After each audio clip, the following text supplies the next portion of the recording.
Hello, this is video venture. आज हम देखेंगे कल्टस 2008 से 2016 में एलईडी लाइट्स या फॉग लैम्प कैसे लगाते हैं।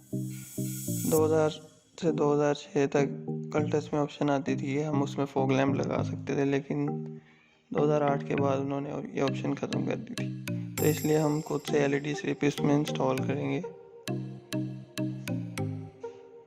सबसे पहले हम रिज़ल्ट देख लेते हैं, हमारी आउटपुट क्या है।